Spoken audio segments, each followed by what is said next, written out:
realmente no sabemos para qué sirven los basófilos. Pero intervienen en una enfermedad muy común, la hipersensibilidad. Ustedes han leído en las páginas policiales de vez en cuando, a alguien le ponen una penicilina, el sujeto muere por contados minutos. O le dan sulfas, come pescado, o algún medicamento, alimento al cual son alérgicos, que cierran la boca y mueren asfixiados. O alguna vez les habrá ocurrido, comen algún alimento, les salen ronchas que pican bastante, o se les hinchan los labios, se les hinchan los ojos, son reacciones de hipersensibilidad. En esas reacciones están involucradas los basófilos. Veamos, hagamos un paréntesis para hablar de un tema que después tocaremos y es importante. ¿Qué cosa es un antígeno? Un antígeno vamos a considerar que es toda sustancia que al ingresar al organismo genera una respuesta inmune. Entonces, antígeno es toda sustancia que al ingresar al organismo genera una respuesta inmune. Esta respuesta inmune tiene dos aspectos: formación de linfocitos, formación de anticuerpos específicos contra el antígeno. La palabra clave es específico. ¿Qué quiere decir eso? Que para cada antígeno vas a formar un anticuerpo diferente. Si entra un antígeno A, será un anticuerpo contra A, llamémosle alfa. Si entra un antígeno B, será otro anticuerpo beta, totalmente diferente al anterior. Entonces, para cada antígeno, un anticuerpo especial, un anticuerpo específico. Y la formación de linfocitos citotóxicos también específicos. Entonces, ¿en qué consiste la respuesta inmune? Dos cosas: formación de anticuerpos específicos y formación de linfocitos citotóxicos específicos. Ejemplo de antígeno. ¿Qué me puede decir un antígeno? Las bacterias. Si las bacterias son antígenos, también serán los virus, los parásitos, los hongos, es decir, los microorganismos. También es cualquier proteína extraña. Si a Juan le sacamos una célula y le ponemos en María, funciona como antígeno. Si a Juan le saco una célula y le vuelvo a poner en Juan, no funciona como antígeno, tiene que ser una proteína extraña. Entonces, son ejemplos de antígenos. ¿Cuáles son las propiedades, las características de una sustancia para funcionar como antígeno? En primer lugar, debe tener alto peso molecular. Alto peso molecular. ¿Qué tan alto? Mayor de 10.000 daltons. Y cuanto más pesada la sustancia, mejor antígeno es. Las proteínas que tienen miles de daltons de peso molecular son muy adecuadas para funcionar como antígeno. Alto peso molecular. Otra propiedad importante es complejidad interna. Complejidad interna. El glucógeno, por ejemplo, ustedes saben que el glucógeno es un polímero de glucosa, pesa de 4 a 5 millones. No cumplen la primera condición, pero no tiene complejidad interna. Entonces, el glucógeno es una sucesión monótona de glucosa, no funciona como antígeno. ¿Qué más? Degradable. Los plásticos pesan de 7 a 8 millones de daltons, son complejos, cumplen las dos condiciones anteriores, pero no son degradables, por lo tanto tampoco funcionan como antígeno. Y debe ser extraño al individuo. Específicos. Estas son las características de un antígeno: alto peso molecular, complejidad interna, degradable, extraño. A los antígenos podemos clasificarlos en dos grandes grupos: dependientes de células T y no dependientes de células T. Casi todos los antígenos, en particular los microbianos, son dependientes de células T. Hay muy pocos antígenos no dependientes de células T. En sentido restringido, cuando hablamos de antígenos, estamos hablando de microorganismos. Entonces ya se imaginan para qué la respuesta inmune. Antígeno entonces es un microbio que ingresa a tu organismo y tu organismo genera una respuesta inmune. ¿Para qué será la respuesta inmune? Si el antígeno es un microbio que está invadiendo y tu organismo genera una respuesta inmune, ¿para qué la respuesta inmune? Para destruir a la gente invasora, básicamente para destruir a la gente invasora. ¿Cómo puede destruir a la gente invasora? Mediante anticuerpos. Los antígenos, los microbios que ingresan a tu organismo pueden estar libres en tu plasma, en tu suelo, nadando. O hay antígenos, hay microbios que se meten dentro de tus células y proliferan dentro de tus células. Los anticuerpos inmunoglobulinas. Químicamente, recuerden que son proteínas. las inmunoglobulinas. Químicamente son proteínas, generalmente formado por 4 cadenas polipeptídicas, 2 cadenas largas o pesadas y 2 cadenas cortas. Bajo este patrón se organizan todas las inmunoglobulinas, 2 cadenas cortas, 2 cadenas pesadas. Todos son proteínas. ¿Cómo se clasifican las inmunoglobulinas? E, A, M, E, D. Tenemos 5 tipos de inmunoglobulinas. Hay tipos también, por supuesto, pero los 5 tipos. Las inmunoglobulinas G son las características, mantienen el patrón general, 2 cadenas largas, 2 cadenas veinte. Algunas propiedades importantes de estas inmunoglobulinas. La inmunoglobulina G es la respuesta secundaria. A ver, veamos qué queremos decir con eso. Tenemos acá un sujeto, un organismo, ingresa un microbio, agente invasor. Entonces, tu organismo, ¿qué va a hacer? Va a generar anticuerpos para destruir al agente invasor. De primera intención va a formar inmunoglobulinas M. Inmunoglobulina M. Entonces, la inmunoglobulina M es la respuesta primaria. Entonces, cuando un agente, un antígeno ingresa a tu organismo, ya sea por infección o vacuna, tu organismo, ¿qué forma? Anticuerpos. ¿Qué tipo de anticuerpos? Inmunoglobulina M. Inmunoglobulina M. Por eso decimos que es una respuesta primaria. La inmunoglobulina M es una molécula muy grande. Está formada por un polipéptido unión y 5 unidades básicas. Un polipéptido unión y 5 unidades básicas. O sea, es un pentámero. Por lo tanto, tiene alto peso molecular. El más alto. Y es importante, esto habrán revisado al hablar del grupo sanguíneo RH.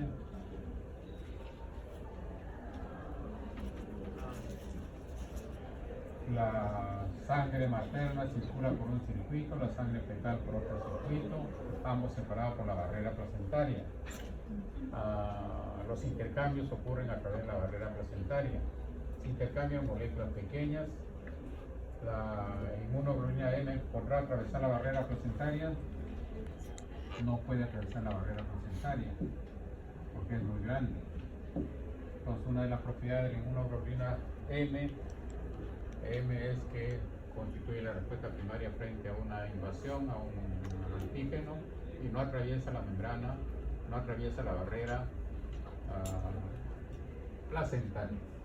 Y justamente los anticuerpos contra el antígeno A y el antígeno B, ¿de qué tipo son? Inmunoglobulina M. Por eso es que no hay eritroblastosis fetal contra el grupo sanguíneo A y B. En cambio, bueno, entonces ingresó el agente microbiano, tú empiezas a formar inmunoglobulinas M como respuesta primaria. Ya cuando ha pasado una semana, 10 días, empiezas a formar otro tipo de inmunoglobulina contra ese agente invasor, y es la inmunoglobulina G. Entonces, la inmunoglobulina G, ¿qué cosa es? Es la respuesta secundaria. Respuesta secundaria. Y es la más pequeña de las inmunoglobulinas. Y la inmunoglobulina G puede atravesar la barrera placentaria. Es la única inmunoglobulina que atraviesa la barrera placentaria, la inmunoglobulina G. Entonces, si a ti te vacunaron contra el sarampión, actualmente tienes anticuerpos contra el sarampión, ¿de qué tipo tendrás? G. ¿Tendrás M? Ya no, la M se forma solo al inicio de la infección, del contacto con el antígeno. Yo tuve un caso, un niñito, un paciente, tenía como 4 años, me llevaron al consultorio, lo examiné y tenía todas las características de la poliomielitis. Le digo a la mamá, tu bebé tiene poliomielitis, un pronóstico grave, por supuesto. Y la mamá me dijo pues, de que eso es imposible porque me enseñó su tarjeta de vacunas, que había recibido vacunas, todas sus dosis. Entonces, para confirmar, le pedimos dosaje de inmunoglobulina contra la polio G y M. Y en el dosaje encontramos que tenía inmunoglobulina M. ¿Qué había pasado? ¿Había sido vacunado? No había sido vacunado. Quizá la vacuna estuvo inefectiva, inactiva, qué sé yo, pero el caso es que no había sido vacunado el bebé y estaba haciendo la enfermedad. Si tenía inmunoglobulina M, estaba haciendo la enfermedad. Desgraciadamente el niñito murió por la polio. Otro caso muy interesante también, ustedes saben, la rubiola es una enfermedad viral que produce malformaciones congénitas cuando da a la mamá durante la gestación. Tanto es así que cuando una gestante tiene rubiola, se le recomienda el aborto terapéutico para evitar el nacimiento de niños anormales. Nos ocupó el caso de una señora que durante 5 años trató de concebir, no concebía, y ya pues se había olvidado prácticamente de salir embarazada porque no salía por más tratamiento que había realizado, en fin. Bueno, el caso es que la rubiola es una enfermedad muchas veces leve, pasa como un sarampión, muchas veces no se dan cuenta, simplemente un resfrío común y pasa, ¿no? Se cura y se acabó. Entonces, el caso es que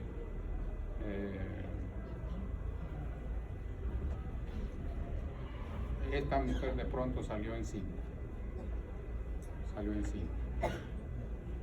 Y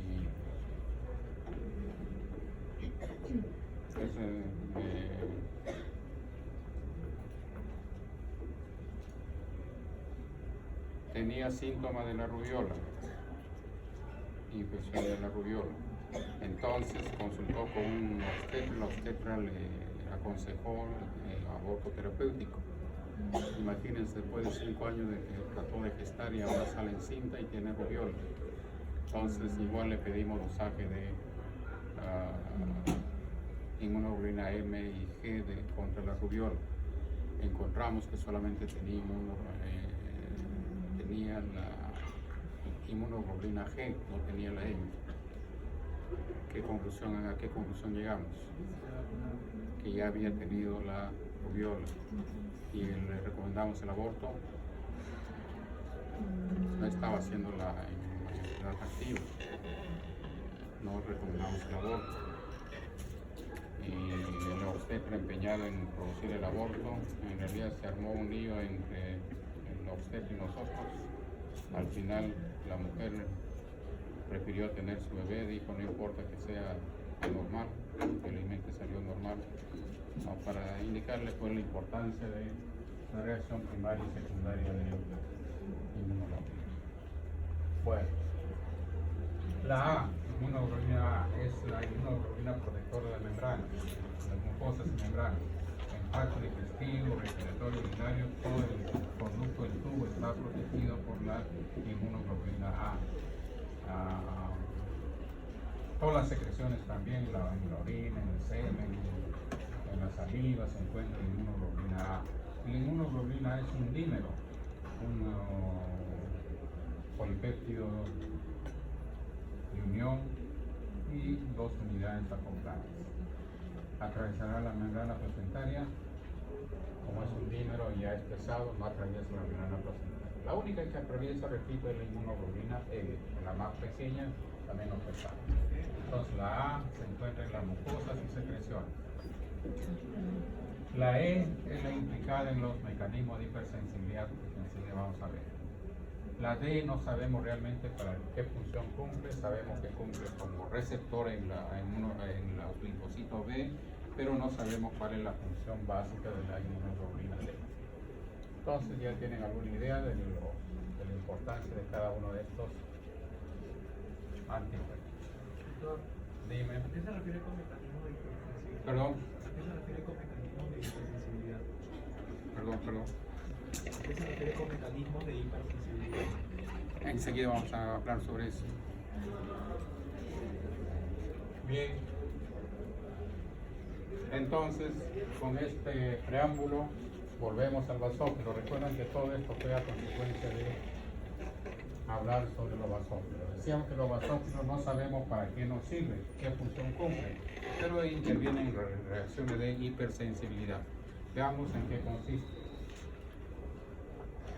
Hemos dicho que un antígeno una molécula para funcionar como antígeno debe cumplir estas condiciones, pero hay personas en las cuales una molécula que no tiene ninguna de estas características, por ejemplo la penicilina, es una molécula pequeña, simple, no tiene ninguna característica que hemos mencionado, funciona como antígeno. Entonces las personas hipersensibles funciona como antígeno. Vamos a poner que la penicilina es una bolita. Entonces, repito, sustancias que normalmente no funcionan como antígenos, en las personas hipersensibles funcionan como antígeno. Y si es antígeno, ¿qué hará esta persona? Si funciona como antígeno, esta persona elaborará un anticuerpo. Entonces veamos. Primera administración, vamos a suponer qué pasa con la penicilina, primera administración de penicilina. Los basófilos salen de la fábrica. ¿Cuál es la fábrica de los basófilos? ¿Dónde se forman los basófilos? Igual que todos los elementos de la sangre se forman en la médula ósea. Los basófilos tienen receptores para las sustancias quimiotácticas y tienen receptores para la inmunoglobulina E.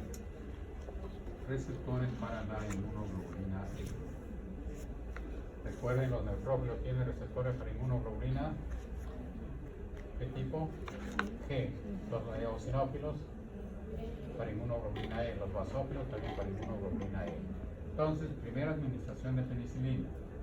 Nuestros basófilos salen vírgenes con sus receptores para la inmunoglobulina E.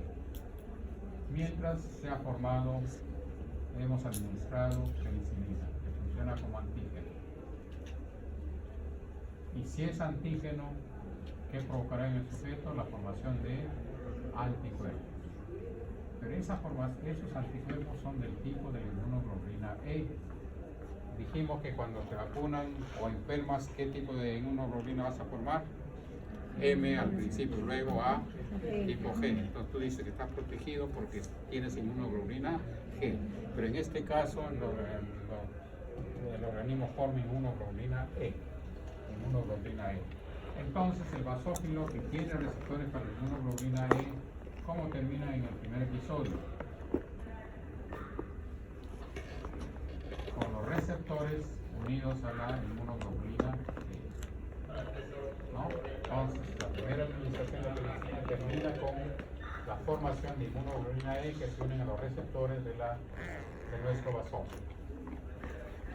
Segunda administración de penicilina.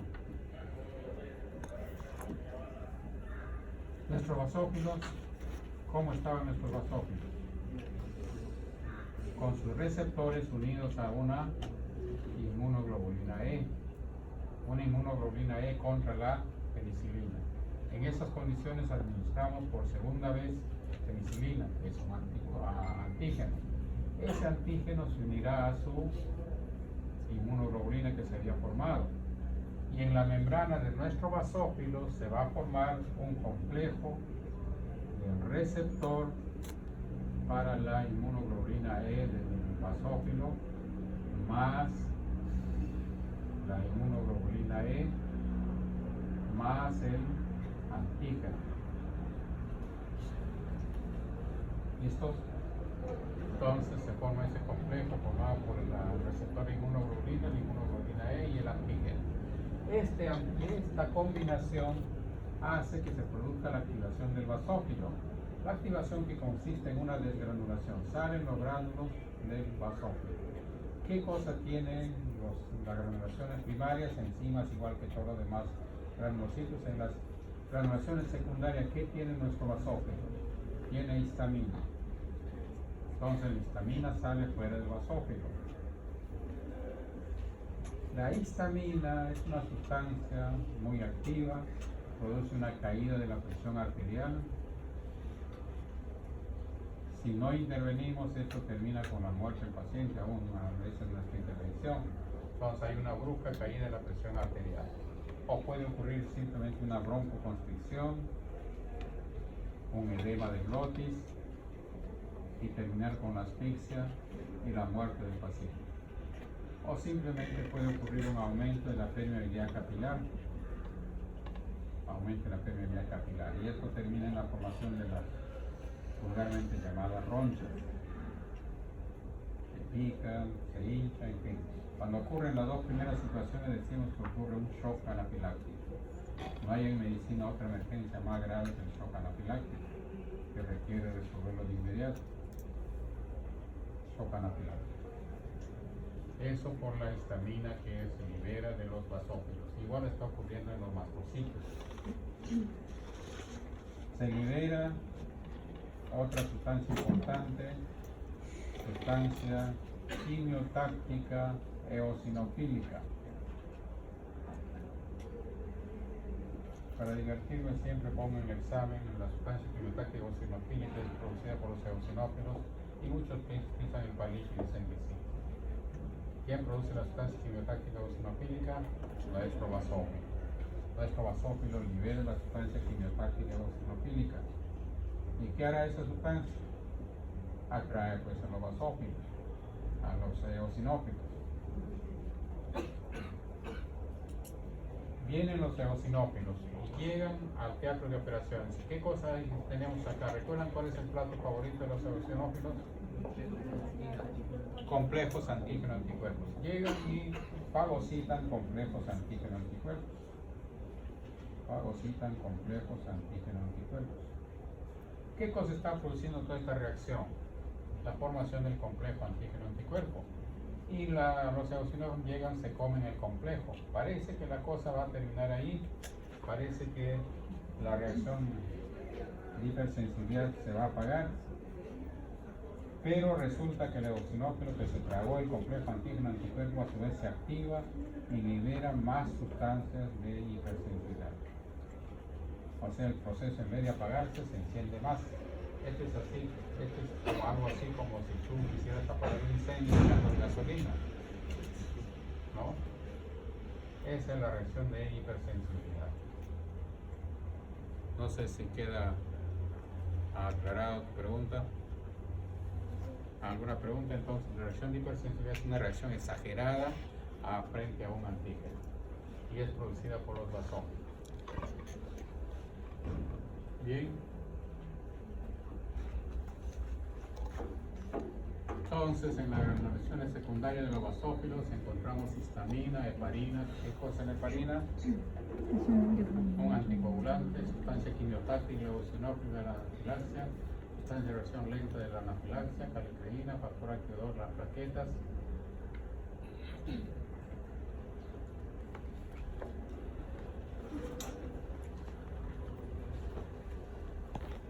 Bueno, ahí está lo que acabo de decirles. Otro elemento forma importante son los monocitos. El proceso de formación también es igual al de todas las demás series. Hasta acá nuestro esquema primitivo. Recuerdan, la unidad formadora de colonias en cultivo genera una célula intermedia. Unidad de formador de colonia granulocito, monocito, que por una parte dan los granulocitos y por otra parte da el monoblasto. El monoblasto da el promonocito y el promonocito al monocito. El proceso de maduración muy simple. El monoblasto, promonocito y monocito. El proceso de maduración hasta el monocito ocurre en médula ósea. Solamente cuando alcanza el estadio de monocito sale sangre periférica. Entonces, en sangre periférica, ¿qué célula de esta serie encontramos? Solo los monocitos. Los monocitos en sangre periférica permanecen poco tiempo. Realmente la sangre les sirve simplemente como un vehículo de transporte. En 4 a 8 horas se localizan los tejidos en su forma definitiva y se establecen una serie de tejidos, toman nombres, funciones diferentes dependiendo en qué tejidos se han localizado. En el tejido conectivo forman los histocitos, en el hígado células de Kupffer, en el tejido óseo osteoclastos, en el tejido nervioso microglía, las articulaciones sinoviocitos tipo A, en los pulmones macrófagos alveolares, en el vaso, en la piel, las células dendríticas, las células gigante Langerhans, ¿recuerdan dónde se encuentran? En la piel, también proviene de los monocitos. O sea, los monocitos, cuando se localizan los tejidos, se transforman en los macrófagos. ¿Cuál es la función básica de los macrófagos? Presentadora de antígenos. Esa es una función muy importante, presentadora de antígenos. Enseguida vamos a hablar sobre eso. Fagocitosis bacteriana, igual que los neutrófilos, tiene la propiedad de la fagocitosis también. Y todo el proceso es parecido. Destrucción de células tumorales, la secreción de citocinas, enzimas y otros factores. Reparación tisular y cicatrización. Los macrófagos son los encargados de limpiar una herida, digamos, que tú te produces una lesión, te golpeas, por ejemplo, te forma un moretón, ahí se destruyen células, se coagula la sangre. Todo ese tejido muerto, células muertas, son fagocitadas por los monocitos, limpian la herida y luego secretan citocinas para producir la reparación del tejido. O sea, están involucrados en la limpieza de las heridas, de los tejidos muertos y en la reparación. Mecanismos de destrucción, oxidativos, no oxidativos. Generan óxido nítrico, que es otro radical libre muy importante. Destruyen las bacterias, hongos, protozoarios, helmintos, células tumorales, enzima lítica para destruir las células. Secretan una serie de citocinas, enzimas y una serie de otros factores muy importantes.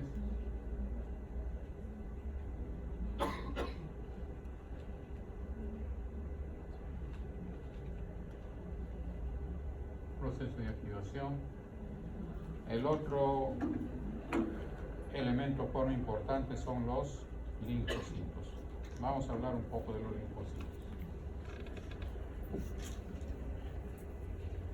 Los linfocitos también se originan, por supuesto, en la médula ósea. ¿De qué células? Ya hemos repetido muchas veces, todas nuestras células se originan de la stem cell. La stem cell da dos estirpes celulares, recuerdan las células CFUS, que da los eritrocitos, plaquetas, granulocitos, en fin. Y ahora otras células son las células CFUL.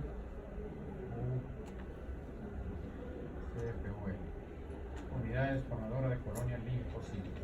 La célula más primitiva de esta serie es la unidad formadora de colonia linfocítica.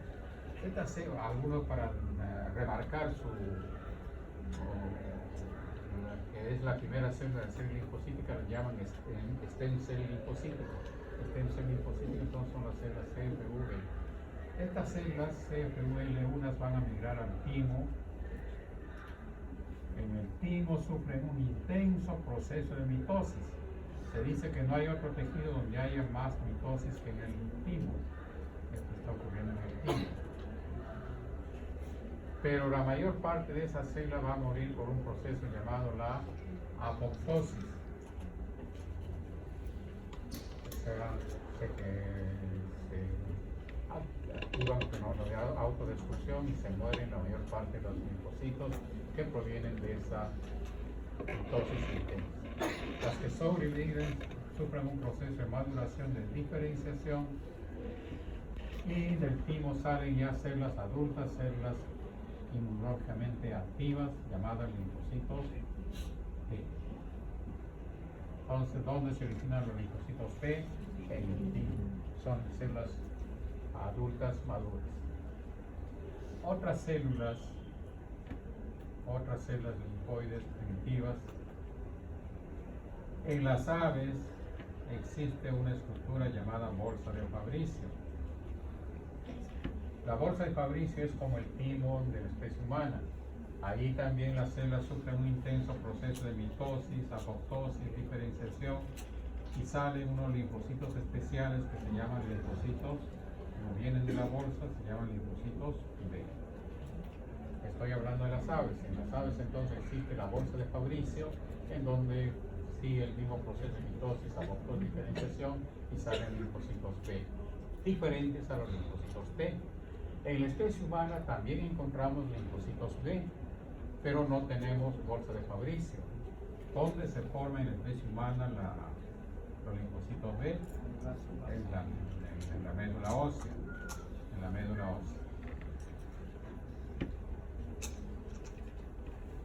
Entonces, ¿dónde se forman los linfocitos T? En el timo. Los linfocitos B en la misma médula ósea. No vaya a ser como un alumno que me dijo una vez, doctor, ya entendí. Nosotros tenemos linfocitos B porque comemos carne de ave. Entonces, ¿dónde se forman los linfocitos T? En el timo, linfocito B en la médula ósea. Bien, sigamos especulando un poco más. Entonces, sigamos.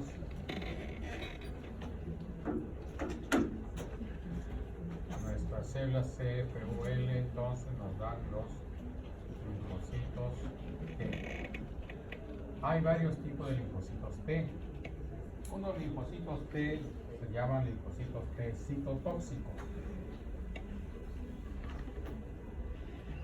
Linfocitos T citotóxicos.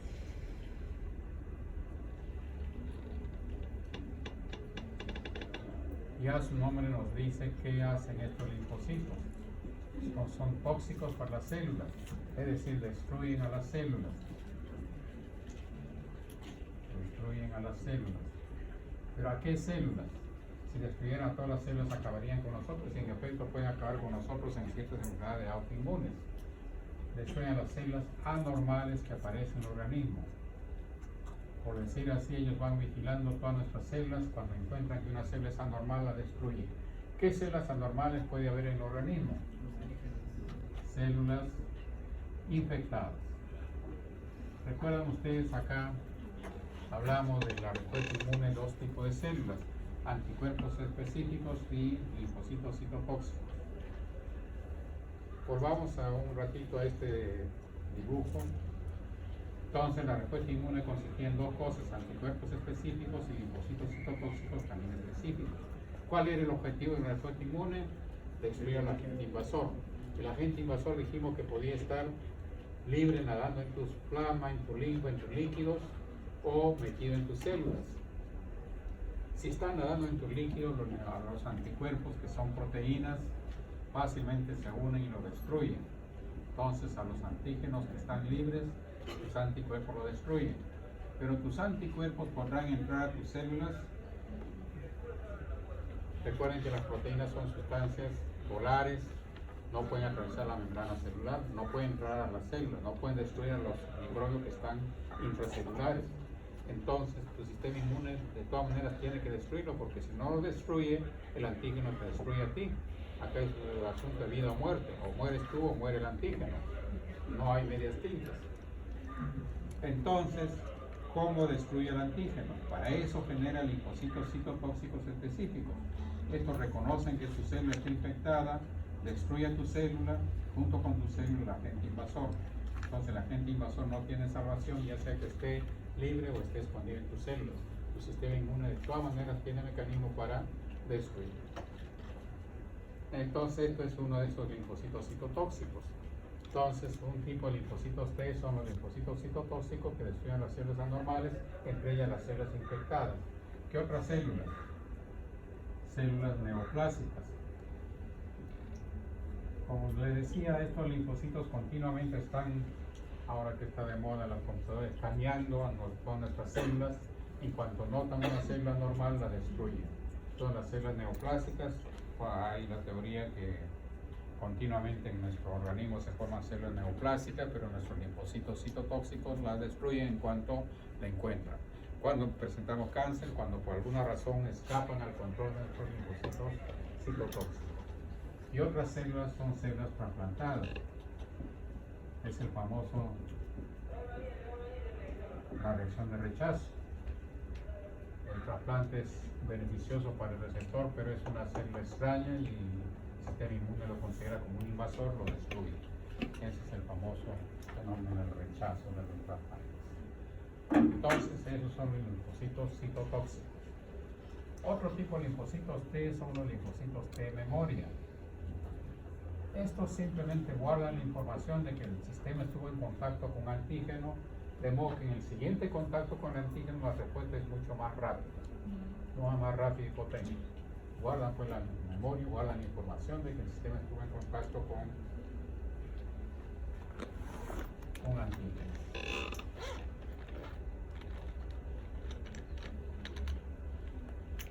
Dejamos un rato los linfocitos T, nos vamos a los linfocitos B. Los linfocitos B estimulados por, ¿recuerdan cuántos tipos de antígenos dijimos que había? Dependiendo de células T y no dependiendo de células T. Los linfocitos B estimulados por antígenos no dependientes de células T se transforman en células plasmáticas y las células plasmáticas elaboran los diferentes tipos de inmunoglobulinas que hemos mencionado, o por un estímulo que vamos a ver enseguida de dónde viene, se transforman en linfocitos B, en células plasmáticas. Son los linfocitos B que hacen, los linfocitos B por un estímulo que vamos a mencionar después, o estimulado por antígenos no dependiendo de células T, se transforman en células plasmáticas y producen los diferentes tipos de inmunoglobulinas. Hay otro tipo de linfocitos B que se transforman en linfocitos B de memoria, igual que los linfocitos T de memoria. Estos igualmente guardan la información de que el sistema estuvo en contacto con antígeno, de modo que en el siguiente contacto la respuesta es más intensa, la formación de anticuerpos es mucho más grande. En eso se basan las vacunas. La vacuna, recuerdan ustedes que está formada por diversas dosis, diferentes dosis. Si representamos acá número de vacunaciones y acá la cantidad de inmunoglobulina que se forma, antes de la vacunación no hay nada de inmunoglobulina. Con la primera dosis aumenta hacia cierto nivel, luego tiende a disminuir con el tiempo. Si administramos una segunda dosis, el aumento es mayor, una tercera dosis, el aumento es mucho mayor, etc. Entonces, con cada dosis la respuesta es mucho más intensa porque se han formado linfocitos B de memoria. Repito, en eso se basan las vacunaciones en múltiples dosis. Bien, eso hacen los linfocitos B. Entonces, los linfocitos B estimulados por antígenos no dependientes de células T o por un antígeno que vamos a mencionar enseguida, se transforman en células plasmáticas. Otro tipo de linfocitos T son los linfocitos T helper, o ayudadores o cooperadores.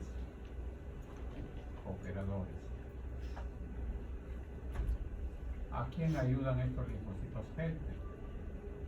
Justamente estimulan a los linfocitos B para que se transformen en células plasmáticas y activan también a los linfocitos citotóxicos.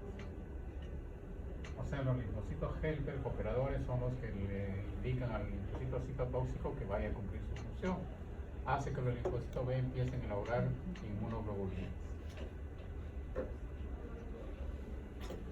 Y por último hay otros linfocitos T que se llaman supresores.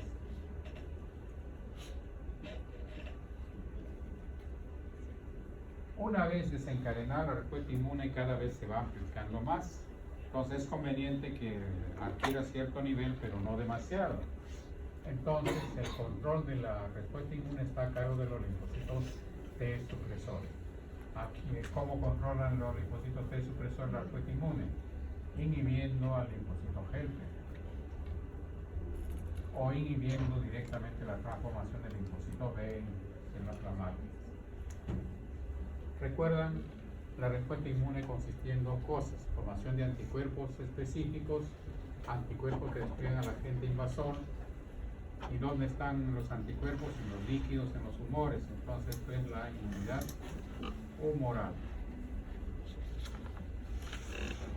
Y acá, ¿cómo nos defiende? Mediante linfocitos citotóxicos, mediante células, es la inmunidad celular. Entonces hay dos tipos de inmunidad: inmunidad humoral a cargo de los anticuerpos, inmunidad celular a cargo de los linfocitos citotóxicos. Entonces esto es la inmunidad celular y esta es la inmunidad humoral. Entonces, cuando tú tienes la invasión de un agente extraño, vas a formar anticuerpos para destruir al agente invasor y linfocitos citotóxicos para destruir al agente invasor, como mencionamos, por dos mecanismos: mecanismo celular y mecanismo humoral. Entonces, ¿quién dirige la respuesta inmune? ¿Quién dirige? No se nota en mi dibujito. ¿Quién desencadena la respuesta inmune? El linfocito helper. ¿Recuerdan el helper? ¿Qué hace el helper?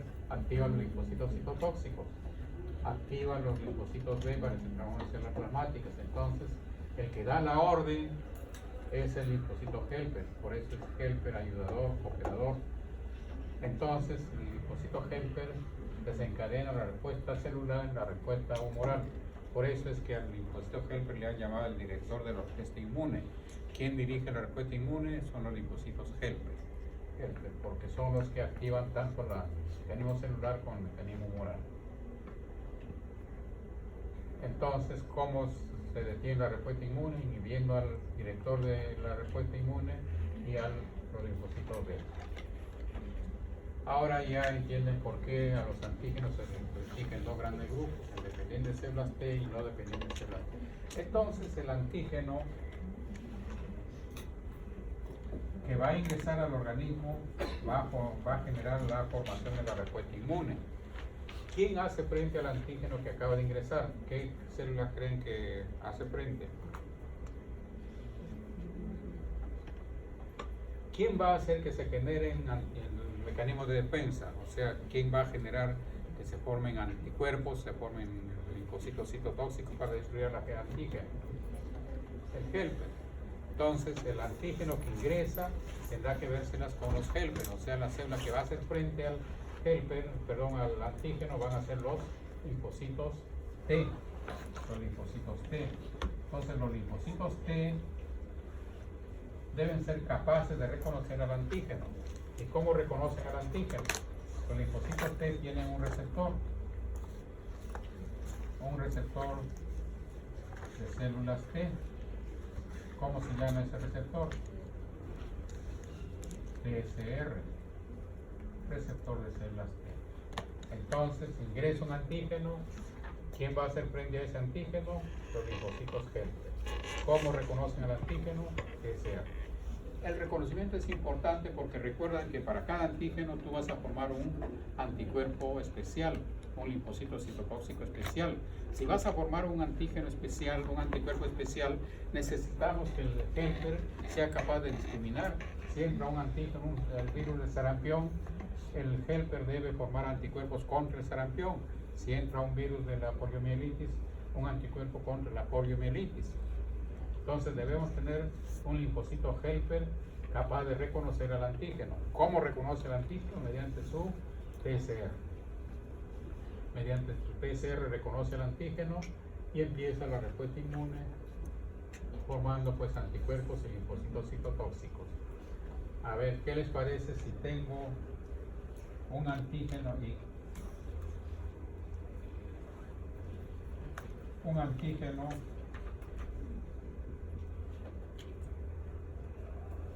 en este caso el antígeno, digamos, es así, y esto va a ser reconocido por el receptor, y la parte del antígeno que es reconocido por el receptor se llama epítope.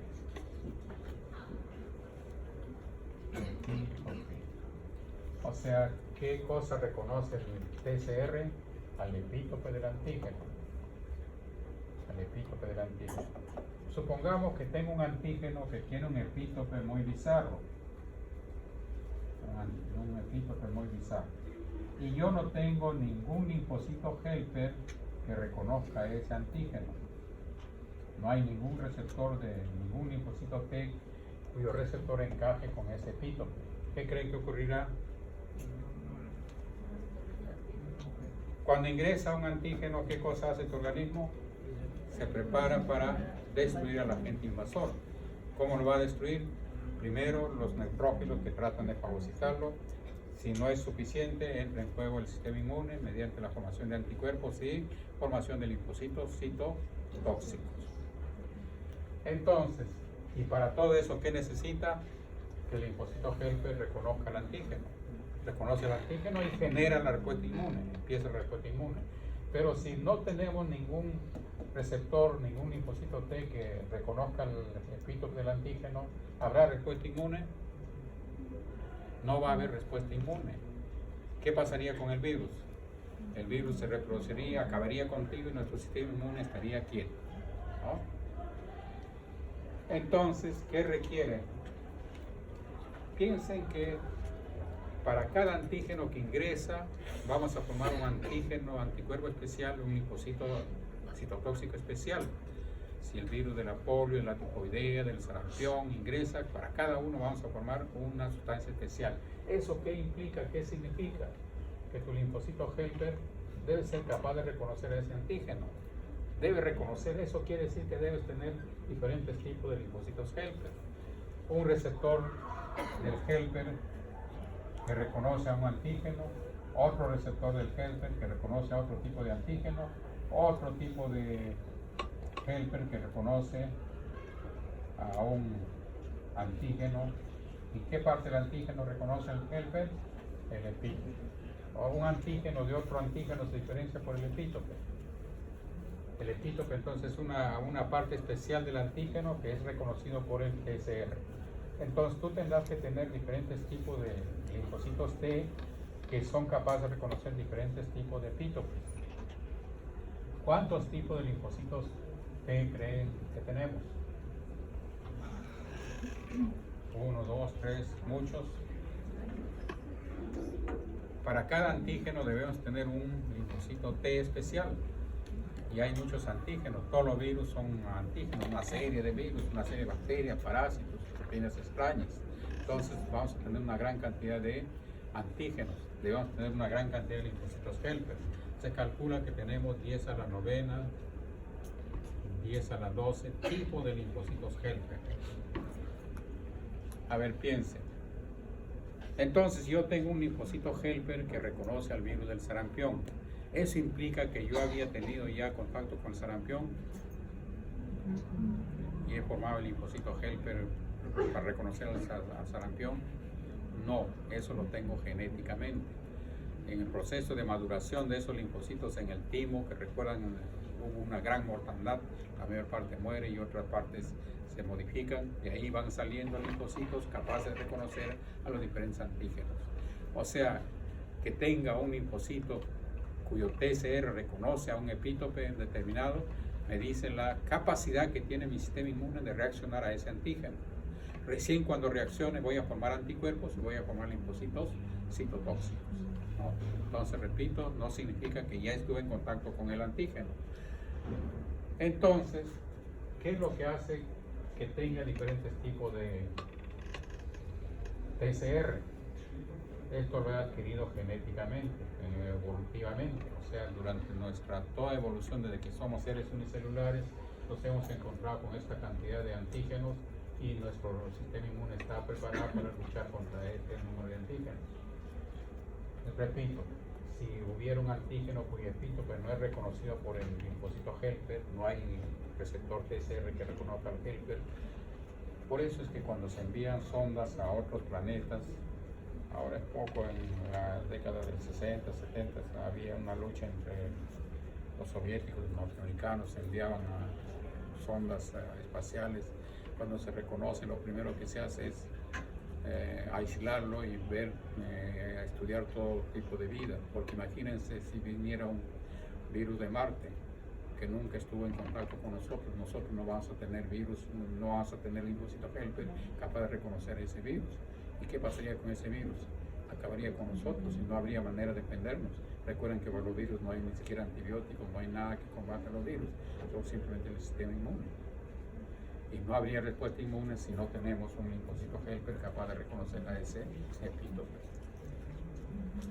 Bueno, hay mucho más que discutir, pero más o menos tienen alguna idea de lo que se trata. Es interesante el caso del SIDA, por ejemplo. ¿Qué pasa con el SIDA? Los virus, bacterias, parásitos, para ingresar a una célula necesitan una puerta de entrada. No entran por cualquier sitio, necesitan una puerta de entrada. ¿Y cuál es esa puerta de entrada del SIDA?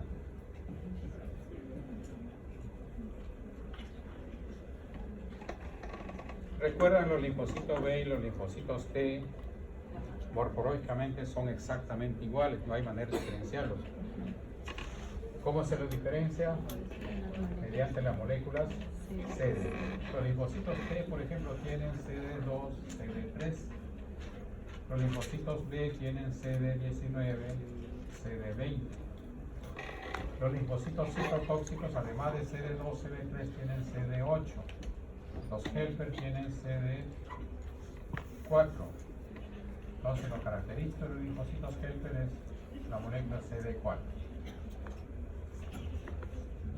Entonces, el virus del SIDA, para ingresar a una célula, necesita una puerta de entrada. ¿Y cuál es esa puerta de entrada? Desgraciadamente, la molécula CD4.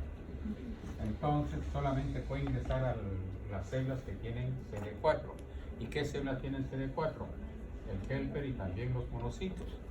Y enseguida vamos a decir la importancia de los monocitos. Entonces, un paciente con SIDA, sus helper son destruidos por el virus, desaparece la inmunidad celular, la inmunidad tumoral. ¿Qué pasará con la inmunidad tumoral? Recuerdan que los antígenos dependientes de células T son justamente por esto. ¿Por qué se llaman antígenos dependientes de células T? Que para generar la respuesta inmune necesitan el linfocito helper. Los linfocitos no dependientes de células T no necesitan el helper, son estos. ¿Y qué dijimos? Que la mayor parte de los antígenos, en especial los microbianos, eran del tipo dependiente de células T. Entonces, para generar una respuesta inmune, en realidad necesitas un linfocito helper. Muy raros antígenos no necesitan al helper y pueden estimular directamente a los linfocitos B. En definitiva, en el SIDA, ¿cómo está tu inmunidad celular? Paralizada totalmente. La inmunidad tumoral, mayormente paralizada, puede funcionar ligeramente para ciertos antígenos, ¿no? De neumococo, hay muy pocos antígenos que pueden funcionar sin el linfocito B. ¿Hasta ahí alguna pregunta? Ahora, entonces el antígeno que ingresó, ¿a quién debe estimular? ¿Quién se las va a ver con el antígeno? El linfocito helper. El linfocito helper es una célula pequeñita y muy importante y no atiende a la chusma. No reacciona frente a un antígeno. ¿Cómo va a ponerse en contacto con el antígeno? El antígeno debe ser preparado previamente por una célula presentadora de antígenos. Una célula presentadora de antígenos. ¿Y quién es esa célula presentadora de antígenos? No sé si dejaron pasar muy rápido. Una función del monocito, ¿recuerdan qué dijimos? Tiene la fagocitosis y todo eso, y una función importantísima es actuar como célula presentadora de antígenos. Los monocitos y todas las células que derivan de los monocitos, los macrófagos, la célula de Kupffer, las células de Langerhans, dendríticas, todas esas células funcionan como presentadoras de antígenos. ¿Qué hacen estas células presentadoras de antígenos? El antígeno, digamos, es el virus del sarampión. Es un organismo muy grande, incapaz de estimular al linfocito helper. Entonces debe ser preparado, debe ser fragmentado por una célula presentadora de antígenos. Entonces la célula presentadora de antígenos lo rompe en pedazos, pone de manifiesto el epítope y así preparado lo presenta al TCR del nuestro linfocito. sea preparada. ¿Qué hace la célula presentadora de antígenos? Lo va a fragmentar, lo va a degradar. Por eso la propiedad de los antígenos, recuerdan una propiedad de los antígenos, su degradabilidad. Deben ser degradados para ser fragmentados, desmenuzados y poner de manifiesto el epítope para que el linfocito helper lo pueda reconocer. Entonces, para que genere una respuesta inmune es necesaria la presentación de las células, la acción de la célula presentadora de antígenos. Sin esta célula, el linfocito no puede ser estimulado por el antígeno directamente. Entonces, la función importante de la célula presentadora de antígenos. Y decíamos, desgraciadamente, quienes tienen CD4, los helper y los monocitos. Entonces, el virus del SIDA destruye a los helper y destruye a los monocitos. Y de esa manera el sistema inmune queda paralizado. ¿Alguna pregunta? Entonces, si yo nunca enfermé del sarampión ni fui vacunado contra el sarampión, ¿tengo linfocitos helper que reconocen al sarampión? Sí tengo. Y si ya enfermé o fui vacunado, tendré mis linfocitos helper capaz de reconocer, y también tendré las inmunoglobulinas. ¿De qué tipo? Si estoy enfermando recién será M, si me vacunaron recién M, pero si ya pasó un tiempo o me volvieron a vacunar, tendré la G.